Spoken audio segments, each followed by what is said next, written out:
Two breaking news stories have just put Browns fans on high alert. On the very first play against the Ravens, a worrying moment exposed a fresh issue that could directly impact the team this Sunday. Meanwhile, behind the scenes, a potential trade stirred things up and reignited a heated AFC North rivalry. At first glance, it may seem like a minor move, but its implications run much deeper. Big things are brewing in Cleveland, and you're about to get all the details, starting with the headache that's already hitting the special teams unit. The Browns just took a hit in their return game, and it came fast, literally on the first play of their Week 2 loss to the Ravens. DeAndre Carter, Cleveland's veteran return man, caught a shot early and now finds himself in concussion protocol. Head coach Kevin Stefanski confirmed the news on Monday, and while he slapped the usual day-to-day label on Carter, the reality is, it's probably a long shot for him to clear protocol in time for this Sunday's showdown with the Packers. Carter was supposed to inject some much-needed juice into the Browns' special teams unit when they signed him to a one-year, $142 million deal this offseason. And to his credit, he showed some spark in Week 1 against the Bengals, averaging over 26 yards per kick return and racking up 41 yards on punts.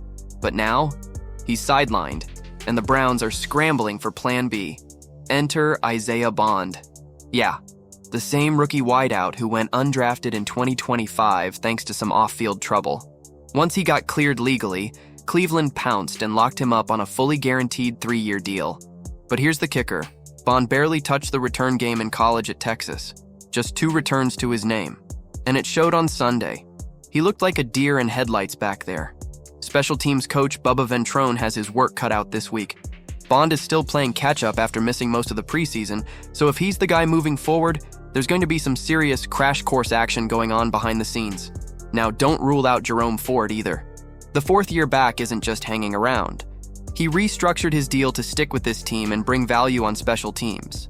With rookie Quinshon Judkins officially getting his NFL feet wet and Dylan Sampson working the change of pace snaps, Ford might end up being more return guy than running back for the time being. Carter, now in his 8th NFL season at age 32, has 6 career touchdowns, one of them coming on a kick return in 2021. He's been around, he knows the ropes, and his absence definitely leaves a void.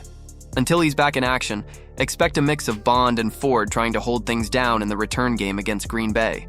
And if you thought that was intense, the next story is even more surprising and just dropped. It involves a trade, a promising QB, and serious divisional rivalry. Alright, here's one that makes way more sense than it probably should. A Shedeur-Sanders trade from the Browns to the Bengals. On paper, it's just a late-round rookie being moved. But when you look at the situation both teams are in right now, this one has all the makings of a win-win. So, here's the setup. Shedeur-Sanders, former Colorado star and son of Coach Prime, came into the league with a lot of hype. But the draft didn't exactly go as planned. He slipped to the 5th round and landed in Cleveland, who already had rookie Dillon Gabriel, and then added Super Bowl MVP Joe Flacco for veteran depth. That's how you end up 3rd string before you've even had a chance to unpack your bags. Now flip over to Cincinnati.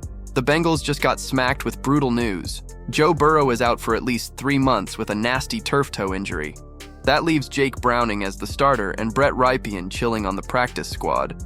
Not exactly a duo that screams playoff push, especially in a division as nasty as the AFC North. Enter Sanders. A trade for him would barely move the needle financially. He's carrying a cap hit under $1 million, and Cincinnati's sitting on $11 million in cap space, so no worries there. What they'd be betting on is upside. Sanders won the 2024 Johnny Unitas Golden Arm Award and has all the tools you'd want in a developmental QB. He's raw, sure, but the dude can sling it and has that playmaker gene. The Browns are clearly invested in developing Gabriel, and Flacco isn't going anywhere unless he retires mid-season to go coach high school football. That leaves Sanders buried on the depth chart with no real path to playing time. But in Cincinnati, he could immediately slot in behind Browning, and with Burrow out for the foreseeable future, there's a real shot he sees the field if things go sideways. For Cleveland, flipping a 5th rounder into a future pick or even a depth piece elsewhere makes sense. They're not giving up their future, they're just reshuffling the deck. Without Carter, the return game loses its spark, and the replacements are still trying to find their footing. As for Shedeur, trading him might help both sides, but boosting a rival always carries risk. Subscribe to the channel so you don't miss any Browns updates.